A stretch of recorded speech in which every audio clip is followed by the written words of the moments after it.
Assalamualaikum warahmatullahi wabarakatuh.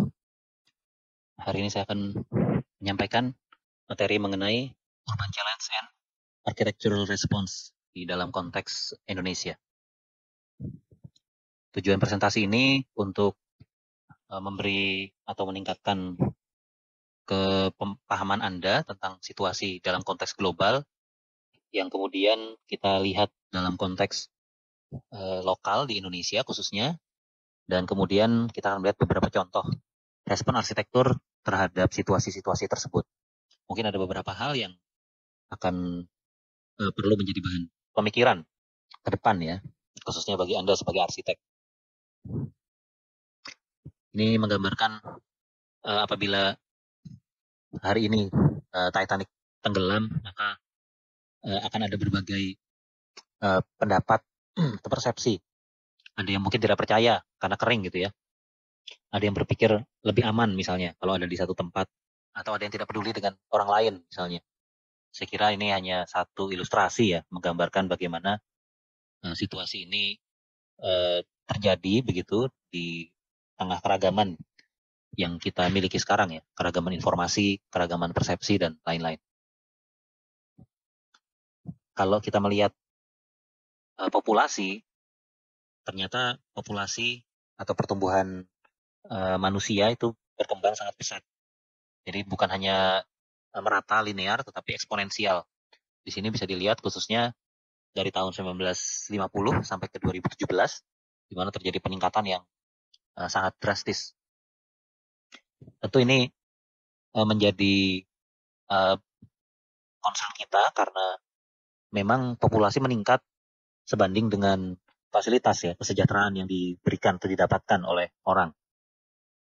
Fasilitas kesehatan yang membaik, mungkin makanan, dan banyak hal, teknologi misalnya. Itu membuat populasi meningkat. Dan populasi ini diproyeksikan sampai dengan 2050, 66%-nya akan hidup di kota begitu. Ini hanya ilustrasi kota-kota yang ke depan akan menjadi megacity atau kota yang sangat besar dan sangat padat. Dan ini menggambarkan sebaran di Indonesia. Kita lihat Jakarta khususnya, maka akan menjadi 12,6 juta di 2025. Kemudian daerah-daerah lainnya juga atau kota-kota lainnya. Tapi ini menggambarkan bahwa kehidupan akan berkonsentrasi di kota gitu. Ini juga menggambarkan proyeksi, walaupun memang di sini proyeksinya Indonesia meningkat tetapi tidak menjadi yang tertinggi lagi. Di sini kita lihat bagaimana peningkatan populasi di Indonesia sejak 1960 sampai 2010 ke atas, maka proyeksinya seperti itu. Ini juga masih menggambarkan populasi, tapi di sini perbandingan antara populasi di kota dan di desa. Maka bisa dilihat yang biru ini adalah populasi di kota. Semakin sini begitu, populasi semakin meningkat. Populasi yang tinggal di kota ya semakin meningkat. Dan ini adalah konsentrasi populasi ya. Bisa dilihat memang Jawa yang terbanyak, disusul Sumatera dan daerah-daerah lain. Bisa dilihat kepadatan per orang itu juga berbeda-beda, di mana Jakarta memiliki kepadatan 9,6 orang per kilometer dan kilometer persegi ya. Dan ini menggambarkan seberapa padat satu daerah. Dan Jakarta cukup padat kalau kita lihat. Apa dampak dari peningkatan populasi tersebut? Tentu ada supply dan ada demand ya. Ketika demand ini muncul karena jumlah populasi yang meningkat, bisa dilihat apa saja yang akan meningkat. Kebutuhan air misalnya, pola konsumsi dan kebutuhan sumber daya, dan kebutuhan lahan. Artinya semakin banyak orang, semakin banyak lahan yang dibutuhkan, dan seterusnya. Ini akan sebanding dengan apa yang harus disuplai. Dan apa yang harus disuplai tentu akan ada batasan. Ada carrying capacity, sehingga daya dukung lingkungan menjadi penting untuk mampu memenuhi demand atau peningkatan tadi. Sehingga kebutuhan itu mungkin gampangnya bisa kita lihat sebagai ecological footprint. Yang dimaksud dengan ecological footprint adalah seberapa cepat kita mengkonsumsi resources dan menghasilkan sampah dibandingkan seberapa cepat alam bisa menyerap sampah kita dan menghasilkan resource yang baru. Tentu saja apabila demand semakin meningkat, kita mengkonsumsi lebih banyak resources dan menghasilkan lebih banyak sampah, dan pada titik tertentu alam tidak mampu menyerap semuanya dengan baik dan tidak mampu menggenerate resources baru untuk kita. Dalam konteks tersebut, misalnya di daerah-daerah padat, ini tentu dengan kepadatan tersebut membutuhkan perumahan yang vertikal, karena lahan sudah tidak mencukupi lagi apabila hanya digunakan secara horizontal. Dan bisa dilihat bahwa kapasitas yang ditanggung oleh lingkungan itu sudah cukup besar ya. Dapat dilihat bagaimana slum atau area kumuh di Indonesia ini meningkat lebih dari double dalam kurun waktu 5 tahun terakhir. Di sini kalau kita melihat dalam konteks air, populasi yang meningkat ditambah dengan perubahan iklim akan menjadikan permasalahan terhadap supply atau kebutuhan air ya. Kebutuhan air meningkat sedangkan supply-nya berkurang. Di Indonesia juga sama, kurang lebih 24 juta orang di Indonesia tidak memiliki akses yang optimal ya untuk bisa mendapatkan air yang bersih, dan 38 juta tidak mendapat akses ke sanitasi yang baik. Kalau kita bicara tentang sampah di seluruh dunia, di sini bisa dilihat bagaimana sampah akan dihasilkan semakin banyak, semakin waktu, dan bisa kita lihat dari berbagai daerah. Misalnya kebetulan di sini tidak ada data Indonesia ya, tapi kalau kita lihat negara dengan penduduk yang besar, misalnya India, bisa dilihat peningkatannya. Cina misalnya juga meningkat dan lain-lain. Karena ini sebanding ya, ecological footprint, apa yang dikonsumsi banding dengan apa yang akan dibuang begitu.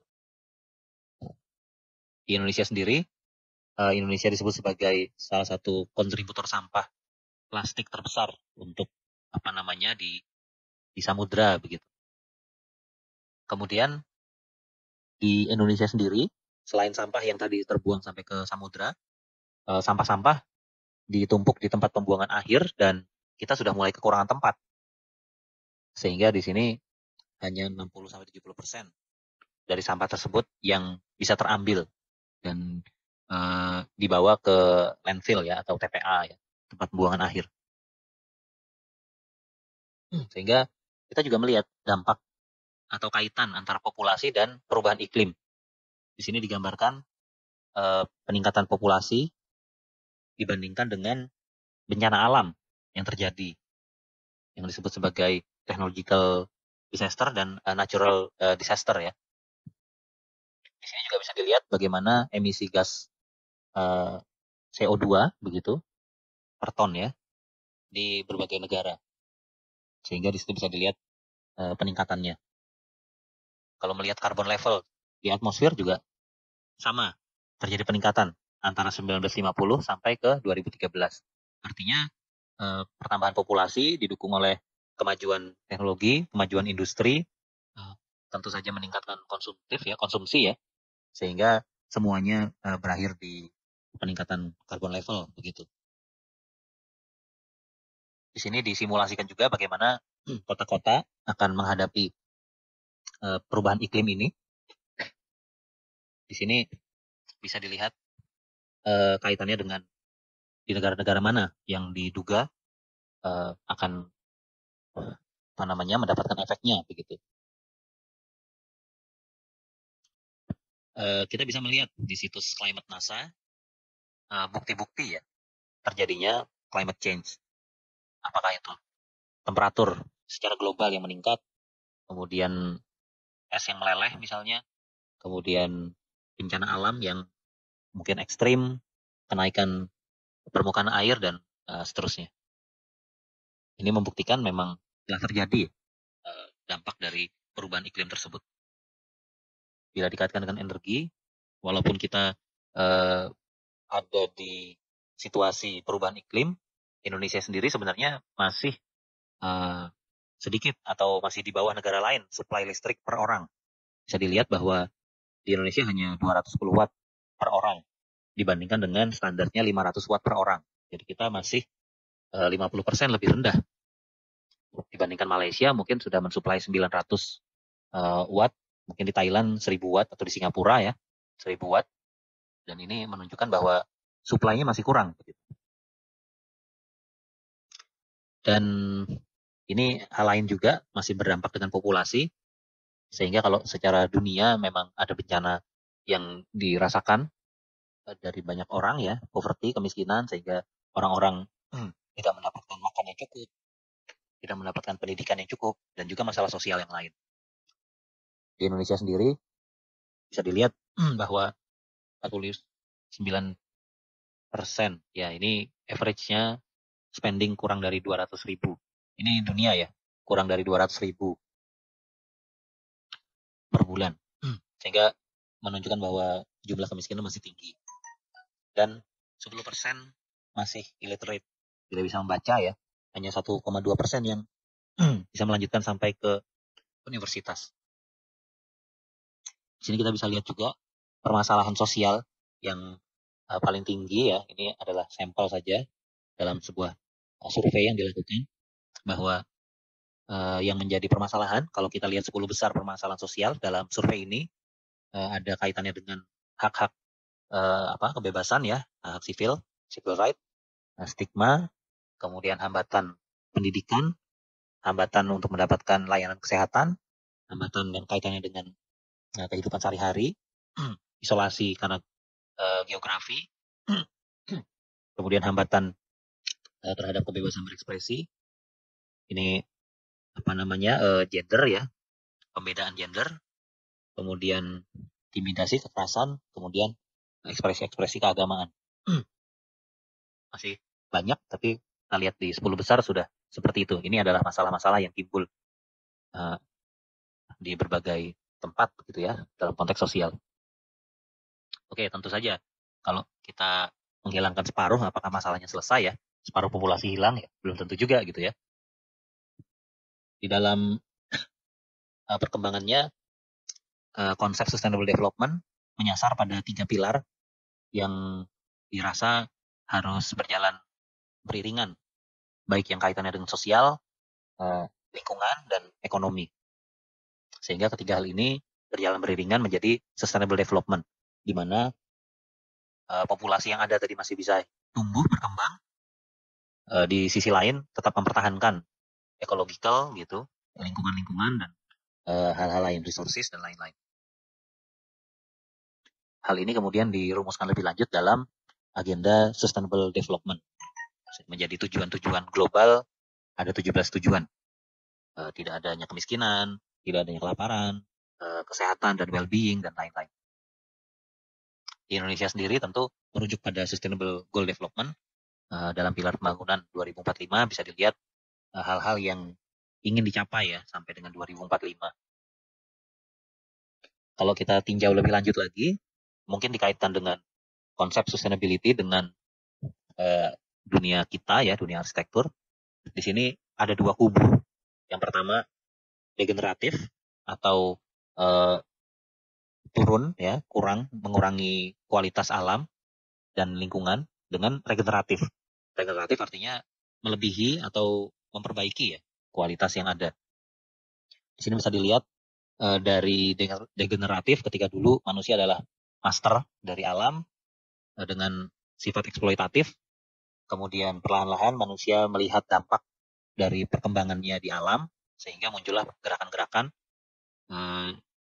Di sini ada 1950 ada bioclimatic arsitektur, di mana arsitek kalau merancang harus merespon climate. Ini saya kira hal yang tidak asing. Kita semua belajar melakukan analisa tapak supaya mendapatkan respon terbaik begitu. Dalam satu hal kaitannya juga dengan kenyamanan termal, sehingga bagaimana iklim bisa kita respon untuk bisa efisien dalam merancang dan menghasilkan kenyamanan termal. Jadi ini sebenarnya konsep lama ya. Kemudian sustainable arsitektur yang mengarah kepada energi efisien, kemudian green building, high performance building, sampai dengan di titik sustainable development. Artinya tidak merusak dan tidak berdampak lebih besar begitu. Kemudian kalau ke kanan pendekatannya sudah beda. Kalau di tengah ini bisa dibilang ini adalah kosong-kosong begitu ya. Makin ke kanan ini plus begitu. Biofilik, bagaimana kita bisa berafiliasi pada alam dengan alam ya. Bagaimana merespon dan merecovery disaster. Permaculture, bagaimana kita menghargai dan berpartisipasi dalam di lingkungan alam, di mana bertujuan untuk memperbaiki alam sampai regeneratif design. Bagaimana kita bisa memberi manfaat yang positif terhadap alam. Ini kalau dilihat dalam tabel apa-apa saja yang menjadi konsep, tahun berapa dan siapa yang mengusulkan. Nah, di sini bisa dilihat sebenarnya ini sama seperti sebelumnya ya. Baik, kemudian kita akan melihat bagaimana arsitektur berusaha merespon permasalahan-permasalahan tadi di dalam rancangan. Tentu saja tidak semua hal direspon secara match antara permasalahan yang sifatnya global dengan hal-hal lokal dalam sebuah bangunan. Tapi kita bisa melihat bagaimana arsitektur juga punya kontribusi begitu, dalam hal mengurangi dampak dari permasalahan-permasalahan yang sudah disampaikan. Di sini ada satu contoh mengenai vertical informal settlement and waste recycle center. Jadi di sini adalah satu fasilitas untuk menampung orang-orang yang homeless begitu, dan juga informal settlement, artinya perumahan atau rumah-rumah yang tidak semestinya ada. Di sini mendapatkan award Gold Gym ya, Sustainable Construction, karena bangunan ini memberikan alternatif struktur yang semi organized, di mana ini bisa membuat orang-orang yang datang dari level informal, sektor informal ini bisa merasa nyaman dan juga mempromosikan fasilitas recycle ya, atau waste recycle. Ini ilustrasi lokasinya. Di sini bisa dilihat bagaimana aplikasi ya. Jadi arsitek memang merancang struktur utama dan warga diharapkan berpartisipasi, di mana di sini partisipasi dilakukan dengan membangun fasad dan interior dengan material recycle. Di sini tetap tentunya dibantu oleh dengan profesional dan dari educated members of community begitu. Tapi di sini tujuannya untuk menghasilkan atau memanfaatkan ya material-material bekas yang tidak terpakai menjadi bagian dari hunian mereka. Sehingga di sini bisa mengamankan orang-orang yang berpenghasilan rendah dan juga berkontribusi terhadap pengurangan sampah. Di sini bisa dilihat prosesnya dari sampah itu datang, kemudian juga di di recycle, hingga nanti bisa ada sebagian yang dimanfaatkan untuk bangunan, ada sebagian yang bisa ditekar, ada sebagian yang bisa menjadi art dan lain-lain.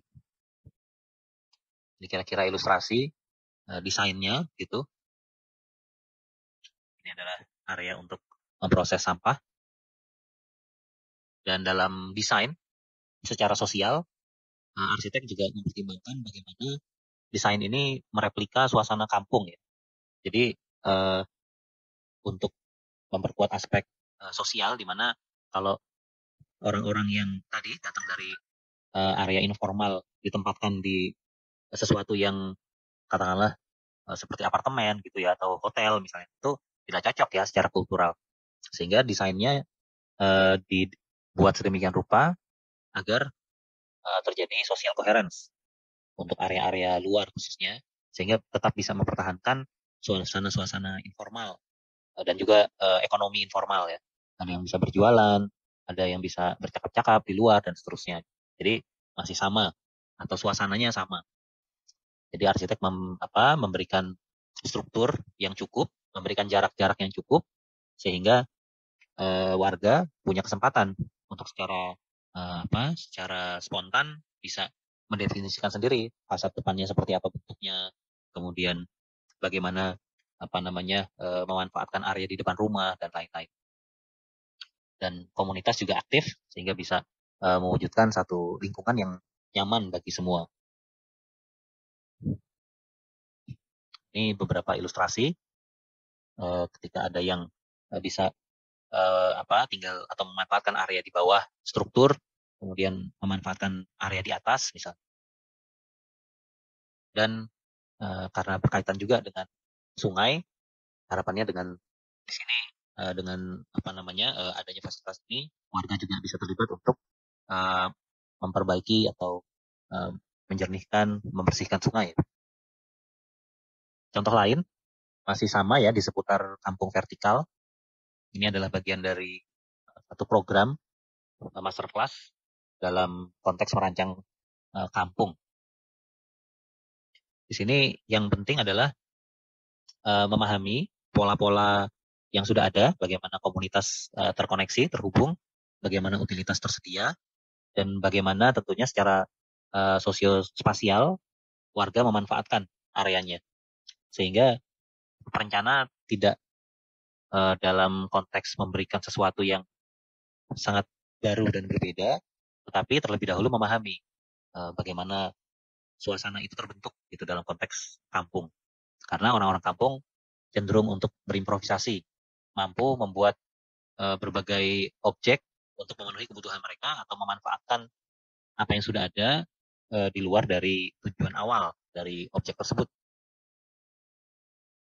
Kemudian dalam studinya melihat dalam jarak 1 meter misalnya aktivitas apa yang bisa terjadi, dalam jarak 2 meter sampai dengan 4 meter.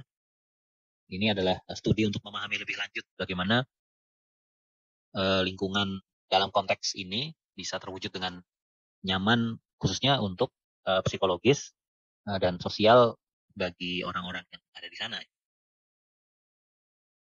Sehingga arsitek menyiapkan jalan, kemudian menetapkan untuk utilitas. Jadi jalannya fix, kemudian area utilitasnya fix, kemudian ada ruang di mana orang atau masyarakat nanti bisa bermain, bisa merancang sendiri rumahnya. Sehingga di sini dengan space yang disiapkan, perencana sudah menyiapkan space untuk area utilitas, space untuk berbagi, kemudian area private-nya ini bisa dirancang atau bisa disempurnakan oleh penggunanya. Dan karena sudah bisa ditemukan bagaimana pola-pola hubungan ruang atau pola hubungan antara unit, bagaimana sebaiknya mereka terkoneksi, maka di sini bangunan bisa di-expand, baik itu horizontal maupun vertikal. Khususnya vertikal, bisa dilihat area-area merah yang melambangkan zona-zona terbuka, zona-zona untuk menghubungkan satu dan yang lainnya, ini menjadi bahan perhatian dalam rancangan ini. Dan tentunya desain tetap mempertahankan pola-pola kampung existing, pola utilitas, pola bisnis. Mungkin ada yang suka berjualan di depan rumah misalnya, ada yang suka berjualan di mana misalnya. Ini dipetakan dan bisa dipertahankan sebagai sebuah pola. Sehingga dari situ baru kemudian perencana memperbaiki mana-mana yang harus disempurnakan. Sehingga tetap mempertahankan spirit konektivitas ya satu dan lain. Sehingga dalam satu quote disebutkan bahwa masalahnya bukan di arsitektur, tapi masalahnya adalah mereorganisasi ya, menata ulang sesuatu yang sudah eksis. Artinya memang sudah ada di sana, tetapi hanya perlu ditata ulang. Contoh lain di sini satu karya dari Sau juga mendapatkan Holcim Award, di mana proyek ini bertujuan untuk meningkatkan daya literasi atau kemampuan membaca ya, dengan menghadirkan fasilitas yang menarik. Jadi kalau ada bangunan, ada fasilitas yang digabungkan dengan ruang publik, diharapkan publik datang dan kemudian berminat untuk membaca. Di sini proyek ini bukan hanya satu saja, tapi dipandang sebagai proyek yang saling terkoneksi di seluruh Indonesia. Sehingga cita-citanya bagaimana dengan konektivitas ini bisa mengurangi literasi yang kurang gitu di negara kita. Di sini bisa dilihat bagaimana arsitek, tentu arsitek tetap punya kreasi ya, bagaimana bisa merancang bangunan yang estetis. Tapi di sisi lain bukan hanya itu, tapi juga melihat bagaimana bangunan ini bisa memberi dampak yang positif, khususnya dalam hal ini terhadap peningkatan literasi baca. Dan SAU bekerja sama dengan komunitas, kemudian dengan pemerintah, dengan media, NGO, dan investor ya, funding. Sehingga di sini bisa tercipta satu keterikatan ya, engagement antar stakeholder. Ini ilustrasi desain-desainnya, jadi ada beberapa desain. Ini contoh bagaimana teknologi yang digunakan modern begitu, tapi dengan material alami. Ini untuk micro library, bisa dilihat bagaimana ember bekas begitu bisa digunakan sebagai elemen fasad dan membuat bangunannya lebih menarik. Ini kita lihat apabila diberi pencahayaan yang baik. Nah, ini kira-kira ilustrasinya. Untuk planet kita mengenal khususnya dalam kaitannya dengan dampak energi. Ini adalah gerakan bangunan hijau di Indonesia. Ada beberapa asosiasi atau organisasi ya yang sudah berjalan. Filosofi bangunan hijau sendiri adalah bangunan yang memiliki performa tinggi, juga sehat dan berdampak positif bagi lingkungan, sehingga memiliki nilai ekonomi yang tinggi juga. Secara formal, salah satu organisasi green building itu GBCI berafiliasi dengan Asosiasi Bangunan Hijau Dunia. Ini menetapkan hal-hal yang dianggap penting ya untuk mewujudkan bangunan yang memiliki performa tinggi tadi, dan juga tentunya bangunan yang hemat energi, memberikan kesehatan bagi penggunanya. Ada beberapa hal baik yang kaitannya dengan penataan ruang luarnya, site development, terkait dengan efisiensi energi, konservasi air, kemudian penggunaan material-material dan cycles-nya, kemudian kesehatan dalam ruang, yang terakhir adalah manajemen lingkungan. Dan ini berkaitan juga dengan Sustainable Development Goals. Jadi apa yang menjadi concern di bangunan hijau ini berkaitan dengan bagaimana Sustainable Development Goals bisa tercapai. Dalam data bisa dilihat seberapa besar penghematan energi, penghematan air, dan lain-lain yang bisa didapatkan. Sehingga memang dalam riset bisa dilihat bagaimana bangunan hijau ini berdampak pada penghematan energi terbarukan dan lain-lain. Ini adalah list dari beberapa bangunan yang sudah menghemat energinya. Bisa dilihat angka saving energi di sebelah kanan. Ada yang menghemat 30% dari baseline ya, dari biasa begitu. Kemudian ada yang menghemat sampai 42% dan seterusnya. Apabila dibandingkan pada return on investment begitu, dengan adanya efisiensi prinsip bangunan hijau, maka payback periodnya atau pengembalian ini menjadi lebih cepat karena ada pengurangan terhadap biaya utilitas. Ini adalah contoh-contoh bangunan yang sudah tersertifikasi dan menerapkan prinsip-prinsip bangunan hijau tadi. Walaupun dalam bangunan hijau kita harus lebih bijak ya dalam mensikapinya, karena banyak yang menggunakan terminologi green ini sebagai hanya gimmick ya. Satu apartemen misalnya di Cina yang terlihat hijau tapi ternyata tidak dihuni, kemudian jadi tidak terawat ya, sehingga hanya dipenuhi oleh tumbuhan. Atau kota yang ditargetkan menjadi kota zero carbon pertama ini ternyata gagal karena memang dalam konteks keterpaduan ini belum tercapai ya, begitu ternyata. Dan antara yang hijau sengaja didesain hijau dengan ketika kawasan yang ditinggalkan tidak dihuni kembali kelihatan sama sebenarnya. Dan di sebelah kanan ini adalah X area Chernobyl atau reaktor nuklir yang sudah ditinggalkan karena ada kebocoran ya. Dan kita bisa lihat hijau-hijauan ini berkembang ketika manusia tidak ada. Sehingga pada akhirnya kita tentu punya peranan ya dalam merancang bangunan yang lebih baik, merancang dunia kita yang lebih baik. Di sini Bjarke Ingels menyampaikan, jadi kalau anak-anak bisa membangun dunia begitu dan tinggal di sana sambil bermain. Sedangkan kita sebagai arsitek kita punya possibility ya, punya kemungkinan untuk membangun dunia sebagaimana yang kita inginkan untuk kita huni gitu. Baik, saya kira itu untuk materi hari ini. Terima kasih. Assalamualaikum warahmatullahi wabarakatuh.